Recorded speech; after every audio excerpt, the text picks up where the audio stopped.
जी, देखिए, मैं पहले नेहरू मेमोरियल पे कुछ 2 शब्द कहना चाहूँगी।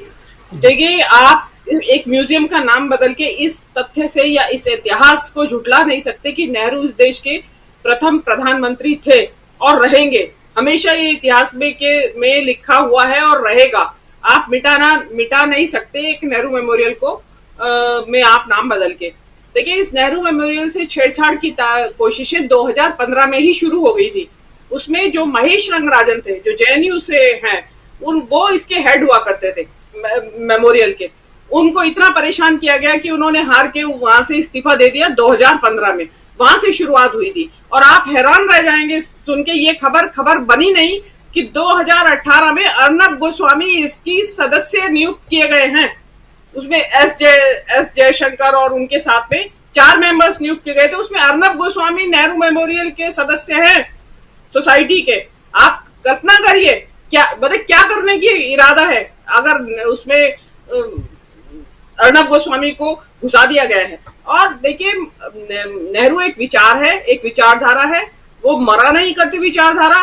कुछ समय के लिए डॉर्मेंट मतलब निद्रा में जा सकती है, लेकिन वो फिर उठ खड़ी होती है।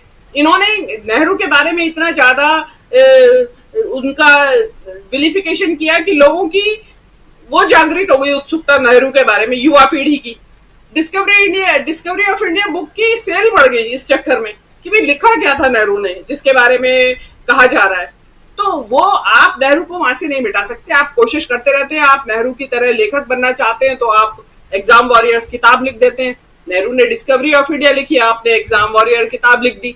आप नेहरू ने रात के 12 बजे आजादी की घोषणा की, तो आप भी नेहरू की तर्ज पे रात के 12 बजे जीएसटी की घोषणा करते हैं। वो मामला जितना लोगों को परेशानी में डाले हुए, वो सब जानते हैं कि किस तरह से फॉल्टी इन्होंने इम्प्लीमेंट किया, आधा अधूरा। तो नेहरू कभी लोगों की स्मृति से या उनके लोगों के चिंतन से कभी आउट हो नहीं सकते, कितनी भी कोशिश कर लीजिए। और नेहरू को आउट करने के लिए आपको नेहरू जैसा बनना पड़ेगा। आप ईटन और हैरो से पढ़े हैं नेहरू। मैं ये नहीं कह रही हूँ कि और कोई नहीं पढ़, औरों को भी पढ़ा हुआ होना चाहिए, लेकिन कहीं ना कहीं उनकी सोच अपने समय से आगे थी। जिसकी जिक्र स्वामी जी ने किया कि इतने बड़े बड़े इंस्टीट्यूशन, आईआईएम, आईआईटी जो दिए, जिनके बल पे आज इंडिया सॉफ्ट पावर बना हुआ है वर्ल्ड का। जो सिलिकॉन वैली है उसमें कहाँ से आए इंजीनियर्स, जो वहां पे उनका दबदबा है, वो इन्हीं आईआईटी से निकल के गए हैं। बड़े बड़े आईआईएम से कांग्रेस, ये देश के बड़े बड़े मैनेजमेंट गुरुज वहां से निकले हैं। तो नेहरू का बराबरी नहीं हो सकती। और एक जितना ये नेहरू को नीचा दिखाने की कोशिश करेंगे, उतना ही खुद बौना साबित होंगे। अब नीतीश कुमार की बात पे आ जाइए। नीतीश कुमार ने कहा है कि भाई शायद जल्दी चुनाव हो जाए। देखिए, इसमें ये तो हो सकता है कि जो अब 5 राज्यों के चुनाव हैं, उनमें जो एक कभी कोई सर्वे आता है या लोग ग्राउंड रिपोर्ट कर रहे हैं, वो ये बता रहे हैं कि भाई मध्य प्रदेश में और छत्तीसगढ़ में इनका जीतना लगभग असंभव है बीजेपी का। अब इसमें रहा तेलंगाना है और राजस्थान है, इसमें भी मेरे हिसाब से तो नेक एंड नेक फाइट चलेगी, क्योंकि जिस तरीके से मोदी ब्रांड गिरता जा रहा है। कल आपके ही शो में प्रकाश हिंदुस्तानी जी बता रहे थे कि नमो ऐप पे किस तरीके से जो उनके मर्केंडाइज है वो खरीदने वाले लोग ही नहीं है, मतलब खरीदना कम हो गए हैं। नहीं तो ऐसा होना चाहिए कि वो शॉर्ट सप्लाई होनी चाहिए। नमो की जो भी रिलेटेड जो भी चीजें हैं वो शॉर्ट सप्लाई नहीं है, बल्कि पड़ी हुई है, इन्वेंट्री इकट्ठी हो गई है। तो ये बात मोदी जी को पता चल रही है और देखिए चीजें आउट ऑफ कंट्रोल जा रही हैं। मणिपुर का जिक्र सभी अभी मेरे से पहले सुनील शुक्ला जी और स्वामी जी कर चुके हैं। चल रहा है मणिपुर। मणिपुर के में से जो मंत्री हैं केंद्र में, वो तक चिंता जाहिर कर रहे हैं। मतलब आप देखिए कि मणिपुर का से जो मंत्री है वो कह रहा है कि इसकी सुध लो। मोदी जी तैयारी में लगे हुए हैं अपनी वहां की यूएस जाने की।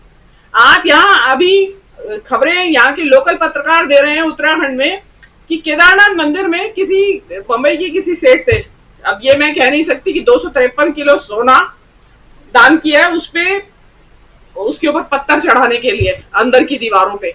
वो बता रहे हैं कि उसकी जगह 1.25 अरब का सोना था, वो 1.25 अरब रुपए का, और उसकी जगह वहां वो बता रहे हैं कि पीतल है, वो उसकी बजाय पीतल चढ़ा दिया गया है। यहाँ के लोकल पत्रकार है और बात ट्विटर पे वायरल भी है वो। अब उसकी सच्चाई कितनी है क्योंकि मैंने तो जाके देखा नहीं है, लेकिन एक बहुत हल्ला हंगामा मचा हुआ है कि पैसा गया कहाँ और किसके पास है। अब लोग इनडायरेक्टली जो कहना चाह रहे हैं वो कह नहीं पा रहे हैं, लेकिन आरोप साफ है कि सोने की बदले पीतल चढ़ा दिया। तो आप इतने बड़े बड़े घोटाले हो रहे हैं, पीएम केयर फंड का कोई हिसाब नहीं है, पब्लिक का पैसा चला गया, कॉर्पोरेट्स का पैसा चला गया और कोई हिसाब, जिम्मेदारी नहीं है, जवाबदेही नहीं है। आप जवाबदेही मांगिए तो आपको देशद्रोही साबित कर दिया जाता है। तो जिस तरीके से मोदी जी का ग्राफ नीचे जा रहा है, आप ये देखिए कि मैं सर्वे में इतना यकीन नहीं करती, लेकिन इस देश में जितने भी ये सर्वे होते रहते हैं टाइम टू टाइम, उसमें मेरे ख्याल एक मुद्दत के बाद उन्होंने राहुल गांधी की लोकप्रियता को मोदी से ऊपर दिखाया प्रधानमंत्री पद के लिए। तो बताइए, ये एक बड़े अचरज की बात है।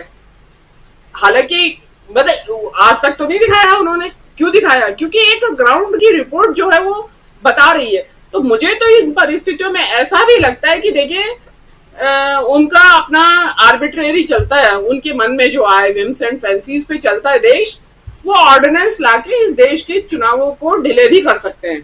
तो उस दौरान वो कई तरह की स्कीम्स लाके लोगों को जैसा लाभार्थी बना रखा है, उन्होंने तो अभी लाभार्थी 80 करोड़ का बनाया है, हो सकता है पूरे ही 1.5 अरब लोगों को लाभार्थी की श्रेणी में ला दे मोदी जी। कुछ ऐसी स्कीम्स चालू हो कि भाई हाई क्लास अपर क्लास सबको मिलेगा कुछ ना कुछ, सब लाभार्थी हैं।